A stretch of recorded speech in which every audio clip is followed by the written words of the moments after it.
theaptpupil doing another World of Tanks commentary submission for the Tiger tank this time around. This is an old favourite of mine. It really is one of those unique tanks where it's horrendous the first time you play it, but once you come back and you revisit it, you find it's actually a really nice tank, and this is one of the matches that just shows you why Germany's my favourite nation to use for world tanks. It's just, I just find the balance of HP in the gun as well as the relatively medium speed and flat armour works quite well in most situations. Be aware that there may be a couple of skip frames that appears to actually be either Fraps or Vegas probe issue. I'm still working on it. Hopefully I will get a better computer within 6 months. It'll be a brand new build. But anyway, on to this match. So I'll just demonstrate a couple of things that I use in Tiger that really help out. So the first one is anticipating enemy movements, as you saw just before. Move in, just aim a little bit ahead of where they're going to be before you shoot. Obviously you've got to take into account your ping, which is something that I'm used to being an XNA player and playing consistently on 250 ms ping. So going back to 200 ms at the moment with the current cable issues, it's almost taken me back to the days of North American server play.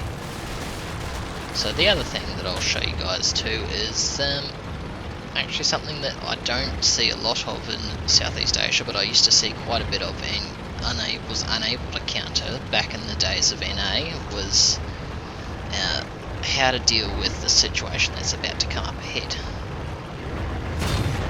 Nice little peek around the corner, pull back. It's always just a little bit of a bait. It draws other people in, shows them that hey, there's a Tiger here, he's got 100 mils front armour, easy to penetrate. If this was NA, they would have been out and they would have been on me like a pack of hounds, which thank God they aren't. This is where it will actually come to my advantage. So now I'm starting to get a little bit of help. You'll see me hit the F7 button a couple more times at least, because they just outnumber us, outgun us, and you need to have support when you're playing around a corner like this.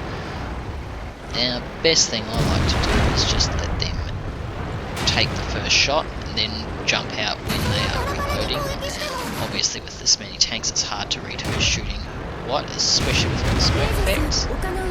It's a little bit different in the actual game rather than watching it in a replay like I'm doing at the moment, but I can't fraps and play live because then I will suffer a lack of performance for the terrible frame rates that occur.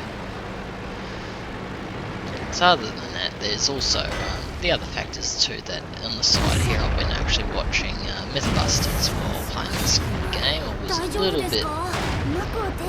bit carefree, not playing exactly the top of my game, but still having a bit of fun.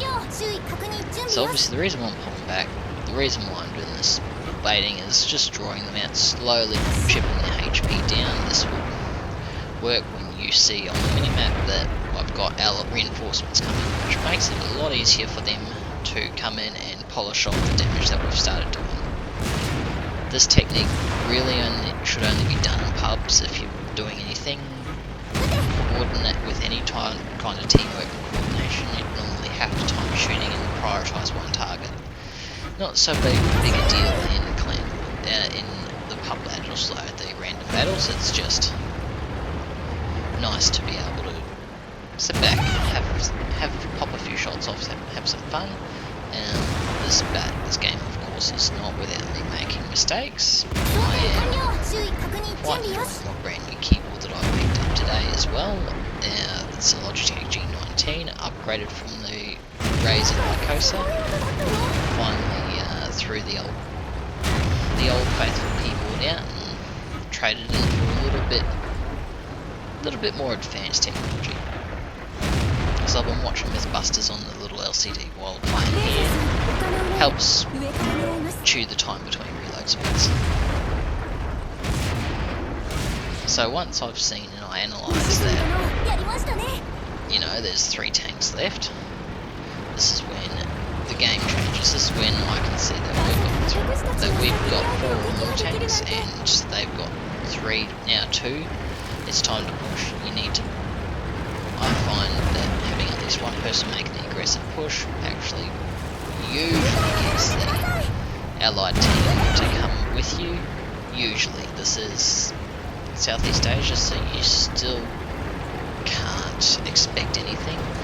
And here's my biggest mistake of the game, it was to try and push past and shoot the IS in the rear. Big mistake, almost cost me my life, especially with the KB1S behind him, peeling off the shots that were only at 47 HP. To be honest, I probably should have died, but thanks to my team, I've moved in, boxed him, trapped him, and basically let my team finish him off. As you can see, I've racked up, I could say, a considerable amount of damage.